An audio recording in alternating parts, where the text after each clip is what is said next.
sobre jurisdição.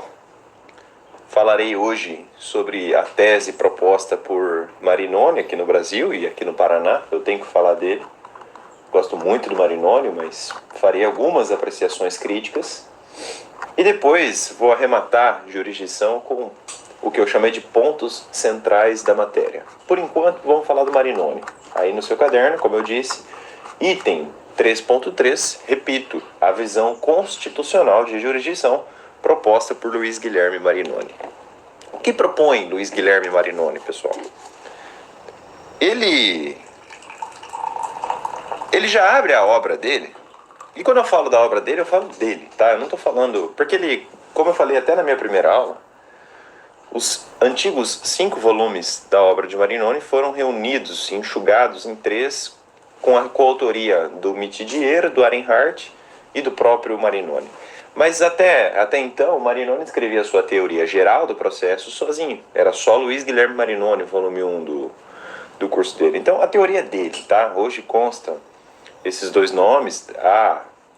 Aqui e ali, alternâncias de redação, você sente ali a presença de um ou outro autor em certos trechos de redação, mas a essência continua a mesma. E o que diz Marinoni? Ele já abre o curso dele criticando, e nisso ele tem razão, tá? É corrente nas graduações e até em certas pós-graduações a tentativa de se ensinar ou de se doutrinar acerca de jurisdição, invocando-se lições sempre ou de Carnelucci ou de Chiovenda. Basicamente é isso. Quando muito, as pessoas falam de um Calamandrei, né? Então, costuma-se invocar sempre teses italianas.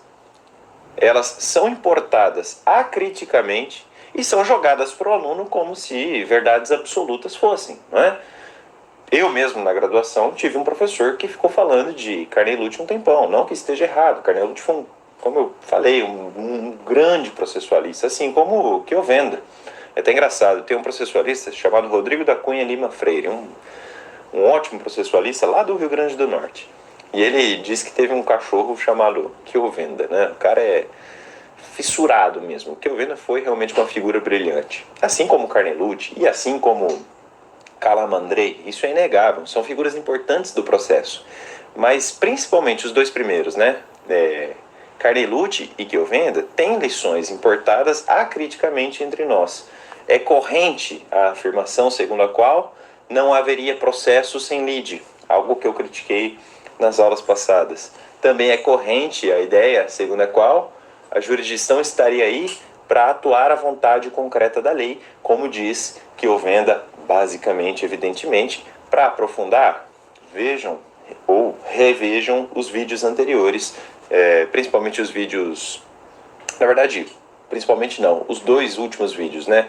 Vídeos número 4 e número 3, aulas 3 e 4, que eu trato sobre jurisdição e falo desses autores com certo vagar, com certa profundidade. E o Marinoni critica isso, a meu ver, com razão, porque na atual configuração do Estado e da nossa sociedade e da forma pela qual a Constituição está a oxigenar os ordenamentos, parece muito anacrônico querer ensinar jurisdição segundo balizas científicas do século...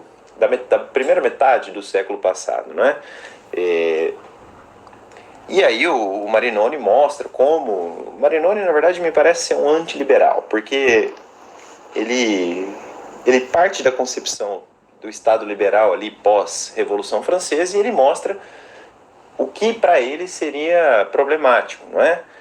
E é engraçado, porque ele sustenta como, por exemplo, seria problemática uma tutela inibitória naqueles tempos, porque isso seria visto com desconfiança para um liberal daquela época, porque seria o Estado intervindo na propriedade, na liberdade do indivíduo, sem que ocorresse dano. Então a tutela jurisdicional seria só ressarcitória naqueles tempos. E hoje a gente sabe que nós podemos falar em tutela não ressarcitória, como na tutela inibitória, na tutela de remoção do ilícito.